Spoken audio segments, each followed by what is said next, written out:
Karibisha katika kipindi cha Malkia Lounge ambacho ni kipindi kipya kabisa ambacho kwa mara ya kwanza tunaweza kushuhudia kupitia YouTube ambapo tunapatikana kupitia kisimbuzi cha Azam upande wa Azam channel nambari 016.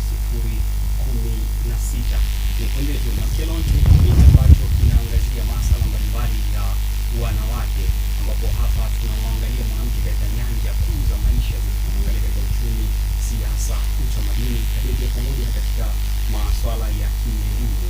Na leo hapa tuko na wageni kama hivi ambao tunaona.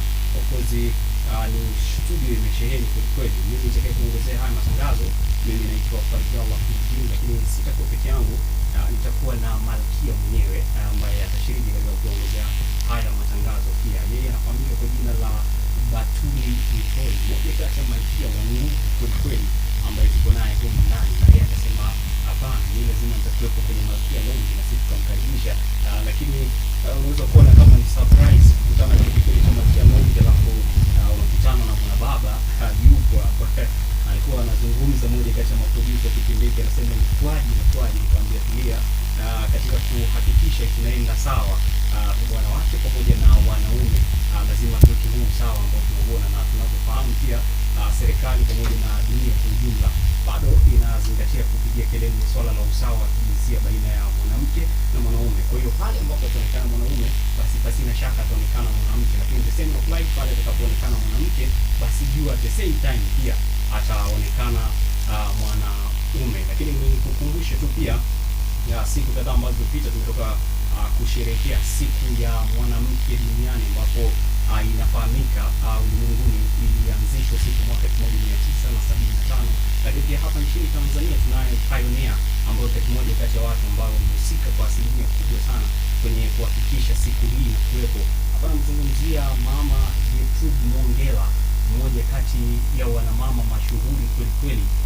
Mnamo mwaka 1975 na pia alihusika katika ule mkutano wa Umoja wa Mataifa ambao ulifanyika kule New York, ule mkutano ulifanyika kule nchini China kwa ajili ya kupitisha ile adhimio la siku ya wanawake duniani. Mpaka leo hivi ambao tunaona wanawake kote ulimwenguni wanasherehekea, lakini pia sio tu wanawake, ni jamii nzima ulimwenguni zikiwa zinasherehekea. Kwa hiyo ya kidunia kinasema give to gain, yani utoe ili upate. Ukiangalia kauli mbiu jinsi ambavyo ipo na namna ambavyo imebeba uhalisia wa maisha ya kawaida, hata kupita katika scriptures za dini mara nyingi zilikuwa zikisisitiza sana kwamba utoe ili uweze kupata. Kwa hiyo wanawake basi shaka iko na moja kati tuko na mwanaume mwenzangu huko ndani sema tuweke tu kwamba wanawake wanatakiwa wachukue hii hapa kwamba unatakiwa utoe ili upate. Basi shaka bravo, iko sahihi, iko sahihi ya sawa.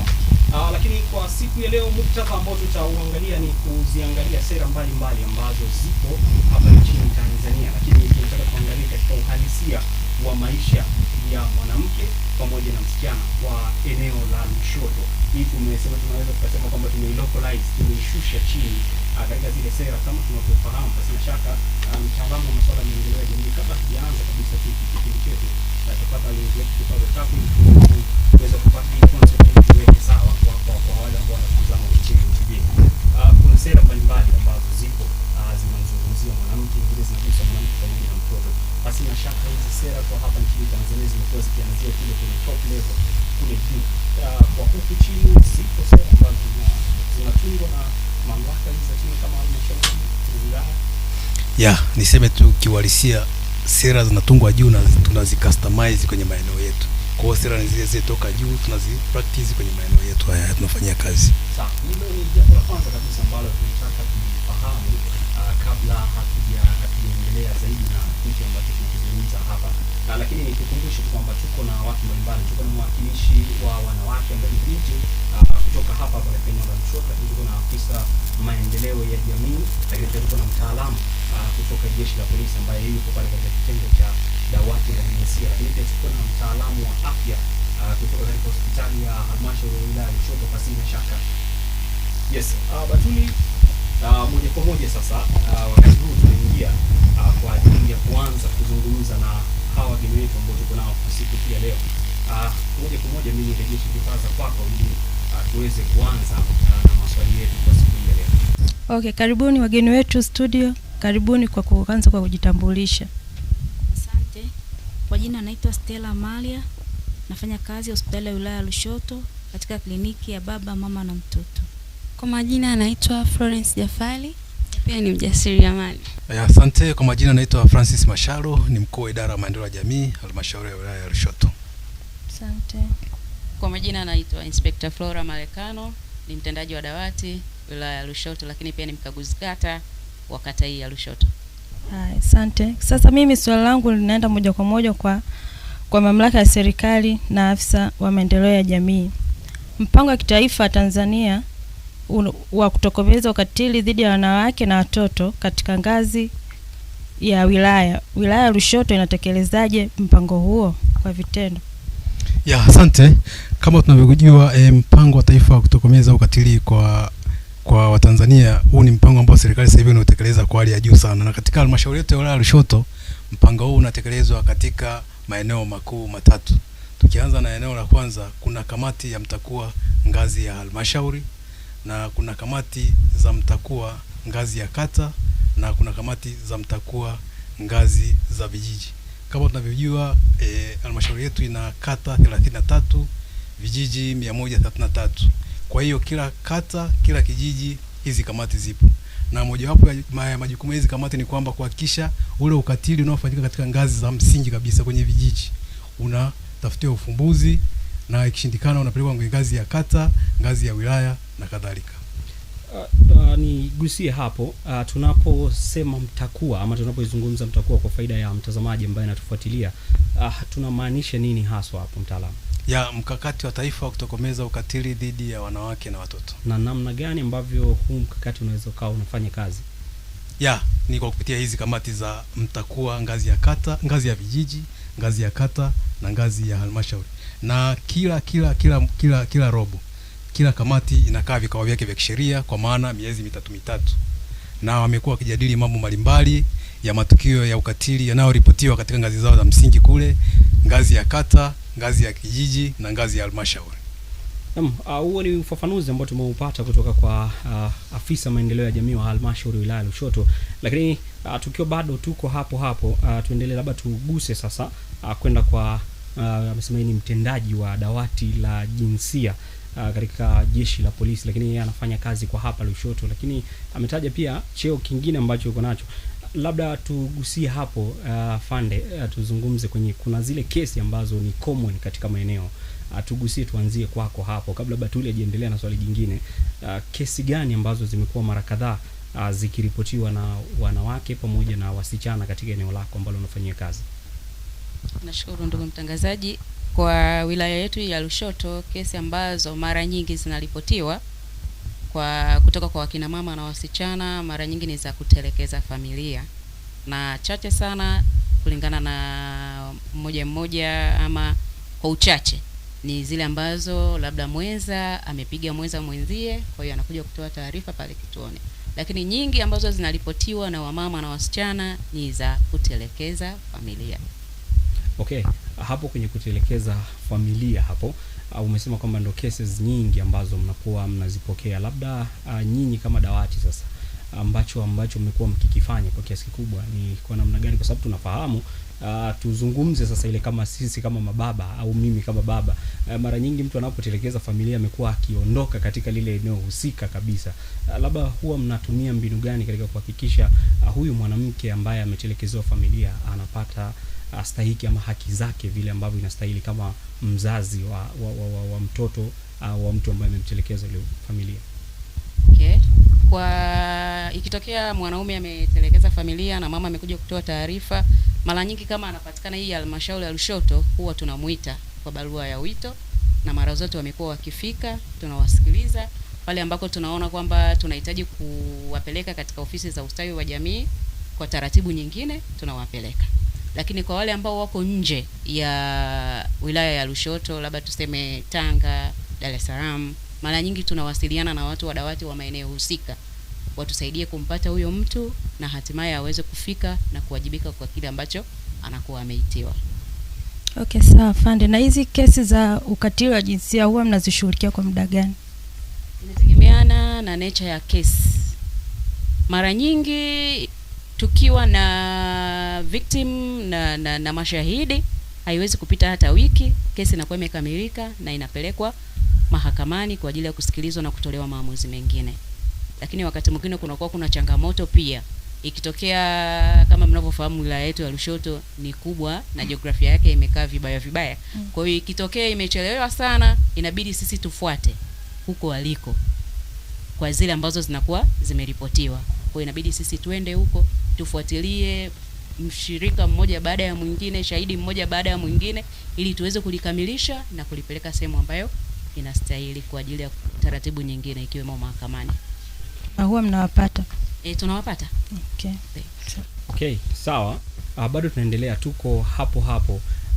Mmesema kwamba mmekuwa mkiyafuatilia haya mashauri kwa hatua kuanzia zile za mwanzo mpaka hatua zile ambazo tunafikia hatua sasa watu wanapelekwa katika mahakama. Kuna nyakati zile ambazo tunafahamu kwamba ile dawati la jinsia pamoja na watoto lilianzishwa kwa ajili ya kuboresha utoaji wa taarifa na ulinzi kwa manusura wa ukatili wa kijinsia. Tunafahamu yapo haya matendo katika jamii, lakini tunasema kwamba ni kutoa ulinzi. Kwenye swala la kutoa ulinzi, mnahakikishaji sasa manusura wa huu ukatili wa kijinsia wanapata ule ulinzi ambao unastahili, kwamba leo isije ikawa labda bibie Batuli amekuja kuniripoti nimemfanyia ukatili labda maybe, alafu ikawa tena kwake ni changamoto. Hili mnaliratibu vipi? Labda mtu yuko Mnazi na nyinyi mpo huko. Hapo naweza kusema kwamba mtu anapokuja kutoa taarifa yoyote ya ukatili, iwe amekuja kuitoa mwenyewe kumshtumu mtu fulani, hiyo hatuwezi kusema ni siri.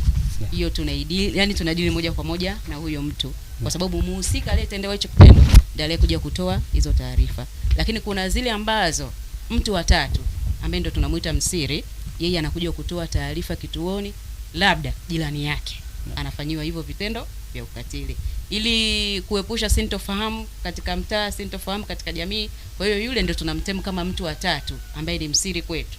Kwa hiyo sisi tutashughulikia kwa kuwa tumepata taarifa hizo, lakini hatutoweza kumtaja kwamba ni fulani aliyekuja kuwaripoti kama wenyewe hawakuwa tayari kuja kuripoti. Hiyo ni katika kumhakikishia. Hiyo ni kumhakikishia, sawa kabisa, ni kumhakikishia ulinzi yule aliyetupatia hiyo taarifa ambayo kwetu sisi tunamuita ni msiri. Sawa, huyo ni mtu wa tatu umemzungumzia kwa ufafanuzi mzuri sana. Tumguse huyu mtu wa pili, yani familia ndani ama ndani ya au katika jamii. Mtu na mtu, yani labda mwanaume kamfanyia ukatili mwanamke ikajulikana kwamba wazi yeye ndo ameenda kuripoti kwamba nilifanyia ukatili kadha, labda maybe alipigwa au aina nyingine za ukatili ni ambazo mnaweza mkazifafanua.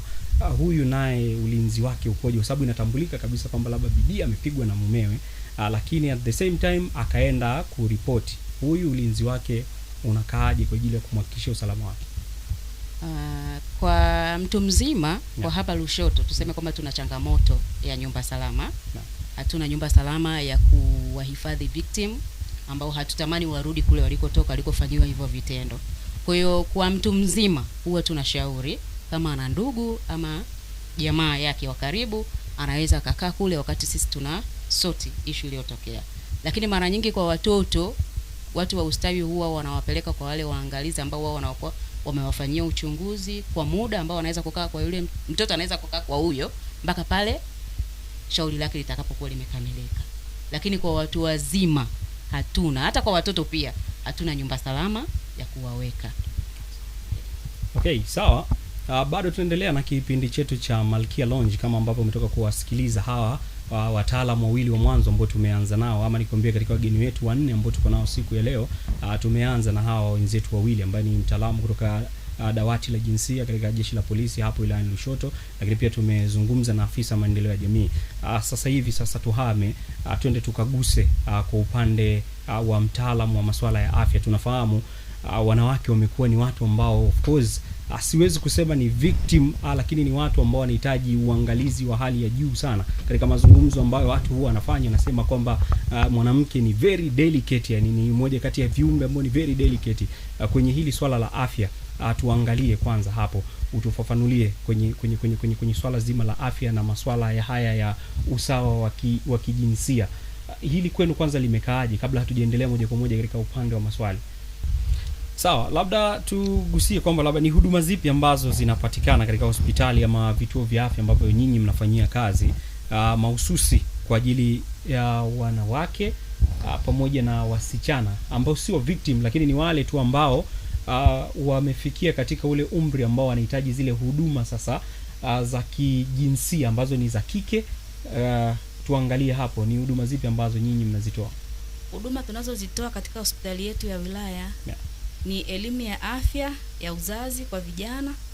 Tunatoa pia huduma ya lishe bora kwa vijana. Tunatoa pia huduma ya elimu na ushauri wa upimaji na wa VVU kwa hiari. Lakini pia tunatoa elimu na ushauri kuhusu ukatili wa kijinsia na pia elimu kuhusu afya ya akili. Sawa, sasa labda tuende kwa Batuli sasa, sababu ndio malkia mwenyewe sasa. Batuli, labda utupitishe sasa hapo katika swali ambalo linafuata, tupate kupata ufafanuzi kutoka kwa mtaalamu pengine. Okay, sawa, asante sana.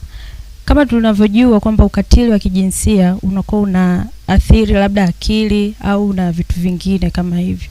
Na vipi nyinyi mnatoaje hiyo huduma ya mtu aliyoathirika kisaikolojia? Katika kutoa huduma, kwanza kabisa tunamchukua yule victim, tunachukua historia kwamba tunaangalia kwamba chanzo cha kupata ile shida nini, na tunaangalia ukubwa wa tatizo. Tukishajua yote hayo, tunamfanyia psychotherapy ambayo tunakuwa na mtaalamu wa afya ya akili anamfanyia psychotherapy, na pia kama kuna tatizo kubwa kama ile trauma ni kubwa, anapatiwa matibabu. Lakini pia kama kuna uhitaji wa dawa, anapewa dawa chini ya uangalizi wa mtaalamu wa afya ya akili. Na baada ya hapo tunaangalia pia kama kuna tatizo kubwa, tunamrufaa kwa ajili ya, tunaunganisha na watu wa jamii, ustawi wa jamii, kwa ajili ya rufaa zaidi na msaada wa kisheria katika huduma za jamii. Sawa, umezungumza kitaalamu, umesema kuna kitu kinaitwa psychotherapy. Kwa faida ya anayetutazama, tunafahamu watazamaji wetu ni watu ambao tunasema kwa lugha ya Kiingereza ni common men. Tunaposema psychotherapy tunamaanisha nini, ili mtu aweze kufahamu labda pengine hii huduma nitakapoipata labda maybe ni upasuaji whatever, ni nini hapo tunapozungumzia? Psychotherapy maana yake ni tiba ya kisaikolojia. Sawa, hizi ni tiba ambazo zinatolewa pasina shaka na wataalamu wanaohusika na masuala ya afya ya akili. Ndio. Sawa, shukran sana mtaalamu wetu wa afya kwa ajili ya kutupa ufafanuzi wa hayo ambayo yanahusiana na kipengele cha afya kwa hawa watu ambao wameathirika na masuala mazima ya ukatili wa kijinsia. Lakini sambamba tunapozungumzia ukatili wa kijinsia, hapo huwa tunawagusa na watoto ambao ni moja kati ya makundi ambao ni victim sana kwenye masuala haya ya ukatili. Lakini kwenye kati hizi pia tupate nafasi ya kuzungumza sasa na mwakilishi wa vijana. Hawa ndo wale ambao sasa wamebeba, ama niseme ni mwakilishi wa wasichana, lakini ni kijana ukimwangalia, hawa ndo wamebeba sasa taifa. Hawa ndo wamebeba ile picha nzima ya taifa. Tunaambiwa hata katika sensa ambazo zimefanyika kwamba kwa asilimia kubwa vijana ndo tupo wengi, na hapa kama unavyoona hata sisi tuliopo hapa katika kipindi cha Malkia Lounge kwa siku ya leo, of course bado ni vijana. Ukiangalia sioni alifikisha miaka 55 hapa ndani. Tupo bado kwenye hilo group la vijana.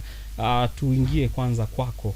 Mimi nataka nifahamu walau kwa kifupi tu, unaposikia neno ukatili wa kijinsia, kwanza hapo concept gani ambayo inakuja kichwani mwako ukisikia hilo? Asante sana mtangazaji. Yes, ukatili wa kijinsia ni kitendo au ni tabia ya mtu kumuumiza mtu au kumtesa mtu au kiumbe yoyote yule, awe ni mwanamke, awe ni mtoto, awe ni mwanaume. Shukran sana. Namuona Malkia Batuli ametabasamu kutokana na majibu yako. Pasina shaka imekuwa ni majibu ambayo yamekuwa na manufaa kubwa sana kwake, pia amemfurahisha Batuli. Pasina shaka sasa ni nafasi yako hii. Asante sana. Je, mimi nataka kuuliza kwamba vipi katika rika lako huko mtaani unapoishi au kule nyumbani wanajua kuhusu dawati la jinsia? Kwa rika langu baadhi wanajua, lakini baadhi hawana taarifa za kutosha kuhusu dawati la jinsia. Sawa, tunaposemea kwamba hawana taarifa za kutosha, tafsiri yake ni kwamba bado kuna kitu ambacho kinahitajika kufikishwa kwao. Sasa wewe kwa nafasi yako ambao umepata uelewa, tunafahamu wataalamu tunao, lakini si kwa urahisi wanaweza wakawafikia mtu mmoja mmoja. Sasa kwa mtu kama wewe ambaye tayari unauelewa kuhusiana na yale masala kuhusiana na masuala ya ukatili wa kijinsia, unachukua hatua gani sasa kwa ajili ya kuwaelewesha wenzako kuhusiana na masuala ya ukatili wa kijinsia? Ni muhimu wasichana kujua dawati la jinsia kwa sababu ni mahali salama pa kuripoti taarifa.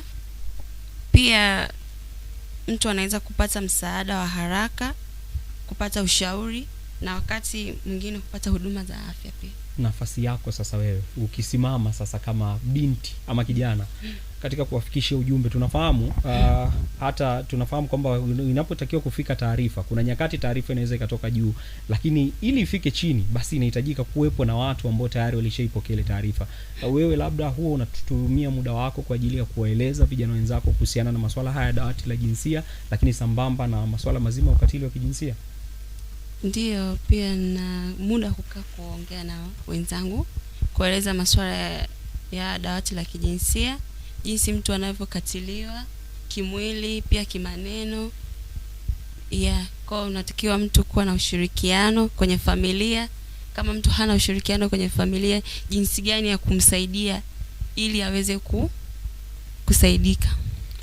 Sawa, shukrani sana kwa majibu yako mazuri, na nadhani majibu haya pia kwa kijana ambaye yuko nyumbani anatizama nyakati hizi, ama binti wa umri wako ambaye yuko nyumbani anatizama nyakati hizi, of course atakuwa anapata faraja kile kitu ambacho pengine labda kwenye akili yake pengine bado kilikuwa hakijajengeka. Unajua kuna watu wanasikia dawati la jinsia, dawati la jinsia, lakini kiundani kabisa mtu anashindwa kuelewa kwamba ni nini, kwa sababu ya population ambayo tuko nayo, lakini pia ukilinganisha na listi ya wataalamu ambao tuko nao, na ndio faida ya kuwa na vijana wa namna kama hii. Mimi nirudishe kwanza huu mpira kwako na afande ambaye ni mtaalamu kutoka katika dawati la jinsia. Hili dawati la kwanza tupate ile clarification kwamba linavyojipambanua lenyewe kwa jamii, namna ya kushuka huku chini, kwa namna gani ambavyo mnashuka. Je, mnawatumia watu kama hawa ambao wanaufahamu, ama ni nyinyi wenyewe mnaendesha zile semina zenu? Mara kadhaa tumekuwa tukikutana na semina kama hizo. Ni zile semina ndo mnatumia, ama kuna nyakati mnawatumia watu kwa ajili ya kufika tuseme ile kwa mtu mmoja mmoja? Okay, nashukuru ndugu mtangazaji. Tunapozungumzia dawati la jinsia na watoto, tunazungumza kitu ambacho kiko almost Tanzania nzima, yeah. Na sasa hivi kinapata umaarufu au kinaeleweka sasa kwa jamii, kwa sababu pia kina watu au kina watendaji hadi ngazi ya kata. Tunapozungumzia dawati la jinsia, tunazungumza pamoja na wale wakaguzi au askari kata ambao wako kila kata, ili kumuelimisha yule mwananchi wa chini kabisa kwamba anapopitia changamoto 1, 2, 3 hasa zinazohusiana na ukatili, ni sehemu gani sahihi ya kuripoti. Unajua huko nyuma mtu alikuwa akimuona hivi askari anakimbia, yani hata kama ana changamoto yake hawezi kumueleza, lakini sasa hivi tumeshuka hadi kwenye ngazi ya kata, na kuna hizo programu ambazo tunaendelea nazo huko kwenye kutoa elimu. Kwa mfano kwa wilaya hii ya Lushoto naweza nikatolea mfano. Sasa hivi kuripotiwa kwa matukio ya ukatili ni kumeongezeka kwa sababu watu wanaufahamu, wamepata elimu kuhusiana na ukatili, wanaelewa kwamba mimi nikifanyiwa hivi wapi nikaripoti. Ikitokea kituo cha polisi kiko mbali, basi akaripoti hata kwa mtendaji, kwa mwenyekiti wa kijiji, yani mpaka pale taarifa sisi ambapo inafanyaje inatufikia. Kwa hiyo dawati lipo kuwasaidia wale wote ambao wanapitia changamoto za ukatili. Sawa, shukrani sana. Kabla Batuli hajaenda kuuliza swali, kuna jambo hapa ambalo inahitajika kujazia. Niliona umetikisa kichwa nyakati zile wakati anazungumzia kuhusiana na masuala ya ripoti wa haya matukio. Hebu tufafanulie ukiwa kama mtaalamu. Asante sana mtangazaji. Kama alivyoongelea kiongozi hapa, tunapongeza kamati za mtakuwa za kata zimesheheni wataalamu mbalimbali ambao wanahusika na kutoa elimu ya ukatili wa kijinsia. Kuna tukiangalia kwanza kwenye ule uongozi pale, mwenyekiti anakuwa ni diwani wa kata husika, katibu wake anakuwa ni mtendaji wa kata, wataalamu wake sasa kuna polisi kata, sawa, kuna wenye viti wa vijiji, kuna maendeleo ya jamii na kadhalika. Kwa hiyo inakuwa ni rahisi, na kuna mwakilishi wa vijana, mwakilishi wa wanawake na kadhalika. Kwa hiyo inakuwa ni rahisi kufikisha ile elimu kwa wakati kwa eneo kubwa. Na mara nyingi wale wawakilishi wamekuwa wanakutana na vikundi mbalimbali vya wanawake, vya vikoba, si vya kuweka hii sana kadhalika. Kwa hiyo elimu sasa hivi imekuwa ni kubwa kweli. Nakumbuka kuna ufadhili wa shirika la JZ. Walikuwa wanafadhili mafunzo kwa hizi kamati kama miezi miwili imepita, wamepita karibia kata zote 33 wakitoa elimu ya ukatili wa kijinsia, na mwitikio umekuwa mkubwa sana. Asante. Sawa, pongezi sana kwenu, lakini pia inaonyesha namna gani ambavyo mnafanya kazi kwa ushirikiano. Maana mwanzo, lakini pia mtazamaji wetu ambaye anatutazama sasa hizi huenda labda alikuwa anaweza akahisi kwamba hii masuala mazima ya dawati iko tuseme labda separate pamoja na nyinyi mnavyofanya kazi, lakini pia pamoja na wataalamu wa afya na wananchi kwa ujumla. Lakini kwa ufafanuzi ambao umeutoa, pasina shaka hata mtazamaji ambao unatutizama sasa hizi kutoka hapo nyumbani, ambao unatufuatilia kupitia UMTV ambao tunapatikana kupitia kisimbuzi cha Azam pande wa Other channel number 016, umepata ile concept ya kwamba namna gani hili dawati ambavyo linafanya kazi pamoja na maafisa maendeleo ya jamii na wataalamu wa afya, lakini pamoja na vijana, kwa sababu umezungumza kwamba unaangalia jinsi ambavyo mfumo wa zile kamati tuzi ambazo umetoka kuzungumzia, kamati za mtakuwa, namna ambavyo zinafanya kazi. Umesema kuna wataalamu mule ndani, lakini pia viongozi wa serikali pia wamo mule ndani.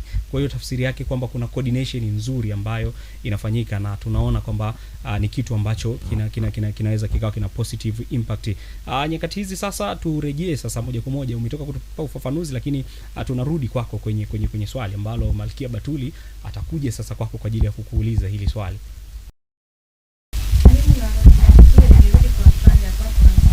Kwamba ushirikiano huu tunaonyesha kati yenu nyie dawati la jinsia na kituo cha afya. Tuna ushirikiano mzuri kati yetu na watu wa afya, kwa maana ya watu wa hospitali, si ndio? Yeah, kuna mashauri ambayo hatuwezi kuyashughulikia peke yetu. Kwa hiyo ni lazima twende hospitali, tuonane na wataalamu wa hospitali, watusaidie kufanya uchunguzi, watusaidie kuchukua sampuli ili sisi tuweze kukamilisha shauri letu na kulipeleka mahakamani. Kwa mfano, mtu akiwa amebakwa ama amelawitiwa, hatuna uwezo sisi, kwa sababu sio professional katika masuala ya afya. Kwa hiyo tunatakiwa tuwachukue wale victim wetu, tuwapeleke kwa watu wa afya, wawafanyie uchunguzi, then wao watatupa sisi kile ambacho wamekiona kwenye ule uchunguzi wale ufanya, ndicho hicho ambacho sisi tutakitumia pia kukitema mahakamani kama ushahidi wa kile ambacho kimetokea. Kwa hiyo tunashirikiana nao vizuri, na tunashukuru Mungu kwamba kuna watu hata ukienda saa 8 za usiku utaambiwa tu ukifika pale muone mtu fulani. Kwa hiyo tunamshukuru Mungu kwamba tunashirikiana nao vizuri kabisa. Mtazamaji, nikwambie bado tupo kwenye kipindi cha Malkia Lounge, kipindi ambacho kimeamua kumpa nafasi mwanamke kujadili masuala mbalimbali ambayo yanahusiana na masuala ya wanawake. Lakini kwa siku hii ya leo tunaangalia zile sera mbalimbali ambazo zipo hapa nchini Tanzania ambazo zinamgusa mwanamke, ambazo zinagusa masuala ya kijinsia, lakini especially kwa mwanamke na uhalisia wa maisha ya wanawake katika maeneo ya chini kabisa, huko ambao tunazungumzia katika level ya halmashauri, huko ambako ndo tunasema grounded areas, ambao watu wapo huku ndo wanapoishi kwa asilimia kubwa. Achana na kule ambako sera zinatungwa, huku ndo kwa wahusika moja kwa moja, yani wale ambao wanahusishwa na zile sera. Lakini leo tunaangalia kwa mazingira ya hapa Lushoto. Tungepata mapumziko mafupi, alafu kisha tukirejea tutakuja kwa ajili ya kuendelea na kipindi cha Malkia Lounge. Mimi nikwambie tu usiondoke, endelea kukaa nasi, alafu mambo mengine mazuri yanakuja. Kama nilivyokuambia, tuko na wataalamu wa afya, lakini tuko na mtaalamu kutoka dawati la jinsia, tuko na afisa maendeleo ya jamii kutoka halmashauri ya Lushoto, sambamba na mwakilishi wa vijana ama mwakilishi wa wanawake kutoka pale katika maeneo ya Ngulwi hapa wilayani Lushoto. Mimi naitwa Farijallah Nurdin, sambamba kabisa na Malkia Batuli Mtoi. Sisi tutakuongozea kipindi hiki mwanzo hadi mwisho.